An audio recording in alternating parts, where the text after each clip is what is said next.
Hi, Davi here, and today we have a new episode in the art review series. And today we'll be checking out the work of 98 SEOK or SEOK98. And I found this artist, I believe, via Twitter. No, sorry, not Twitter. Pinterest first. I think it was this sketch specifically. And I remember seeing it the first time. I thought it was the work of Wan Young Yun or Chojang. By the way, I will link similar artists in the description below. And it turns out it's a different person. It's by obviously 98 SEOK. And I do like the style. It's very... it almost looks like a pastel painting. It has the dry media sort of look. Even though it is painted, a lot of their illustrations will look really finished and painted. But that kind of painting, or this type of style of painting, you'll see this a lot with paintings done with pastel. I know pastel is a dry medium, but they do call illustrations made in pastel paintings for some reason. But once you see enough pastel paintings like traditionally done, you will kind of get why it's called a painting, because it doesn't look like I think it's because you can use a lot of color with it, and when you do blend with pastel, it ends up looking more like almost like an oil painting in a way. So I think it's because of that range of look. Like, it's not just black and white or limited in that zone. I think that's why it can be classified as a painting. So let's just zoom in here. Ugh. By the way, I am using my new XPPen. I bought the Artist 22 Generation 2, and it looks amazing. Anyway, I'm still trying to figure out I'm still trying to get used to it, but yeah. So if you zoom in, you do see a lot of the chaos involved, and some of the brush strokes do have what do you call it? Like a border effect. Meaning it doesn't matter what stroke you make, there will always be some kind of border, and you can adjust like the thickness of it. What's cool about this is you can always paint over it. So if you want the border to disappear in one part, then you can just paint over it. I've seen this done because there's this artist also on Twitter or sorry, on YouTube. I believe she's Korean, South Korean, and she paints with an iPad, right, in Procreate, I believe. And they have this effect too, this border effect, and a lot of their work ends up looking like watercolor, because in watercolor you do have these sorts of like bleeds. Let me just show you if you can't see what I mean. Oh, see these? You're basically just making one big stroke, but whatever stroke you make, the border of it, the exterior, the contours will always have like a consistent thickness to it. Right, and I think you'll see this a lot with in these parts, but you can make it disappear, I guess, eventually via painting over it with different types of brushes. So it doesn't have to be permanent in any way. Like, you can pick and choose at which part you want to keep those border effects on. And yeah, when you zoom in, it does look very... maybe sketch is not the word, very impressionistic, which I do like. It's not a very rendered look in that it's super smooth. There's a lot of texture used in their work.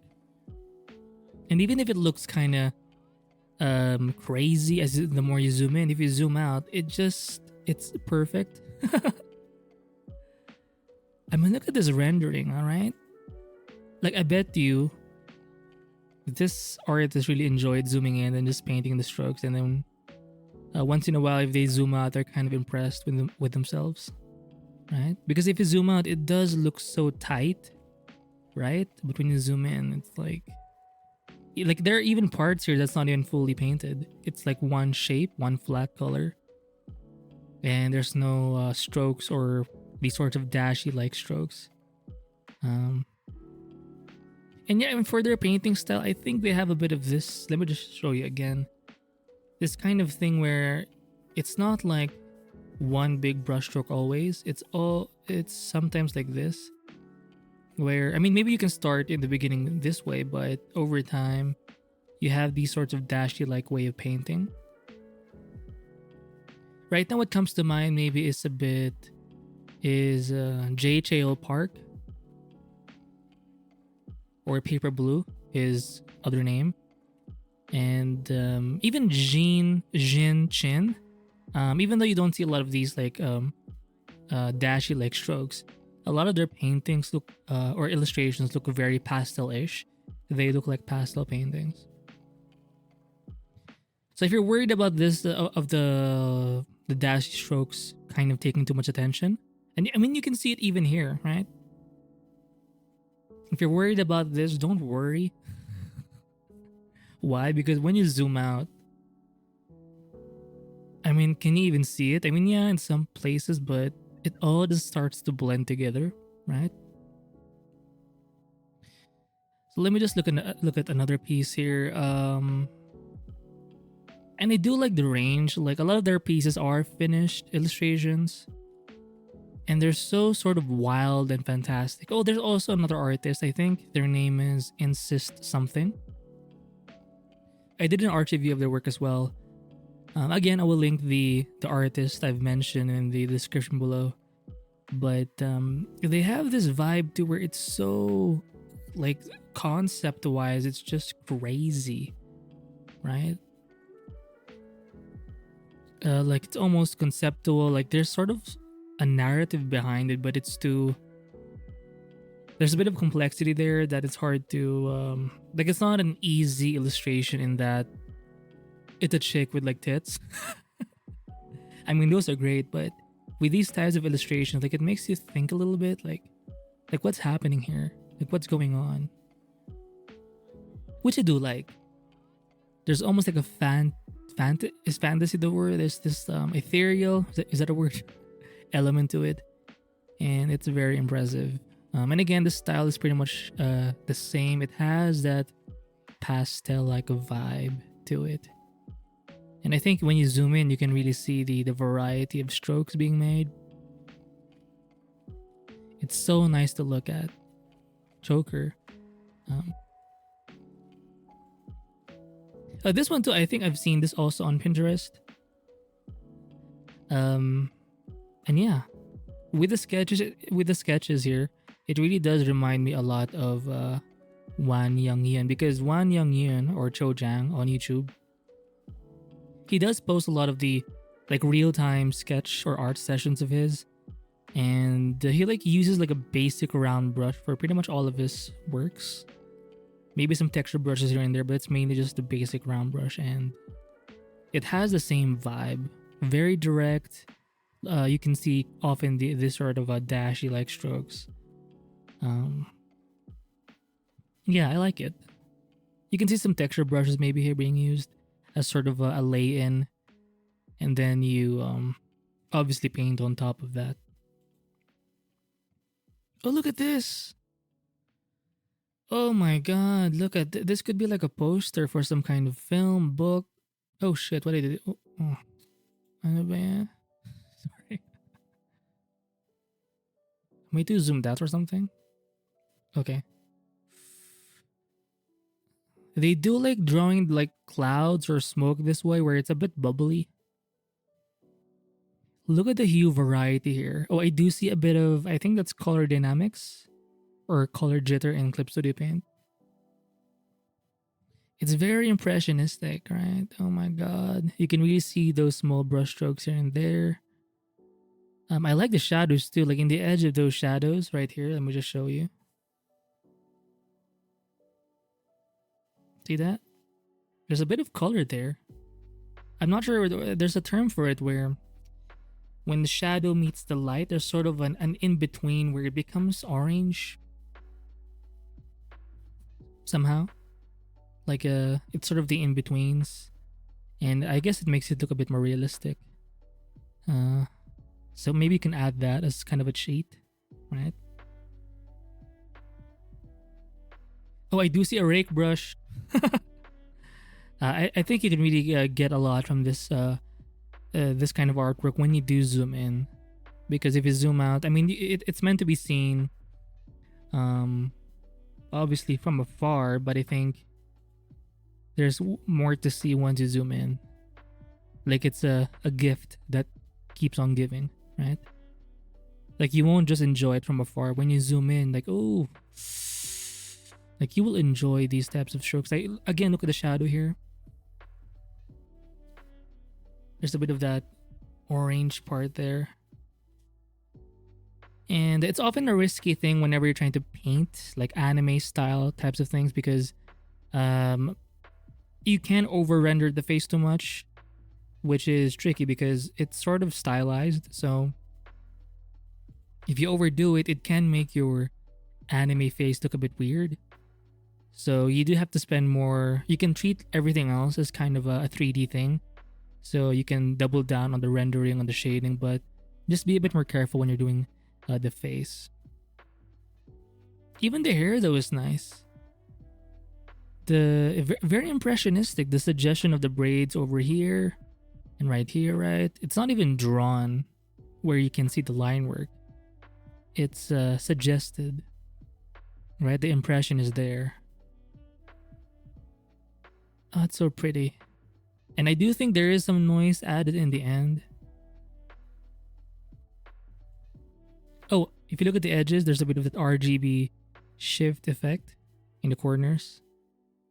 But it's very minimal. So there's that.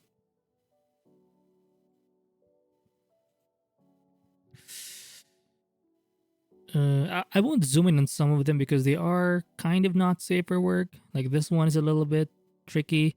This one has a nip slip. Slip. Sometimes I have to be careful with what I say on YouTube because it knows what I'm saying.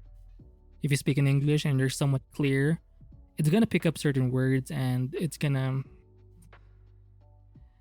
it's gonna make trouble for me. So yeah, I'm gonna be a bit more. I mean, let's go back here to the sketch, right? And besides, you can always explore. I do recommend you actually check out this artist's page so you can really zoom in and recognize the glory. I mean, look at this. Lots of brushes being used, but it's I do see like one basic brush and then you have this sort of texture brush, right? It's gonna be a bit messy, but over time you can tighten this kind of painting up. I do recommend, again, Wan Young Yun or Chojang because they have a similar painting style. Insist as well. Who else? Zeen Chin, I think they have some similarities. Yeah. So that's for this art review of SEOK98.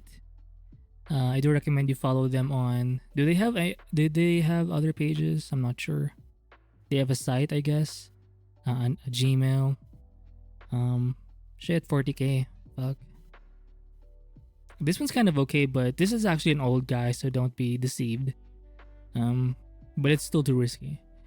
So yeah, that's it for this art review of SEOK98. We'll keep it short because I've noticed that sometimes I can spend episodes that are as long as like 30 minutes, and I think I'm just overdoing it at that point because no one really watches for that long anyway. And besides, people just want to see the art for the most part and just check out the links, right? So yeah, that's it. If you want a more pastel, or if you're trying to explore a pastel sort of vibe with your illustrations, if you're somewhat impressionistic, but you do want to tighten your work eventually to something that looks more polished, check out the works of 98 SEOK or SEOK98, because your sketches can start off like this, where it's a bit more. Let me just use my pen here.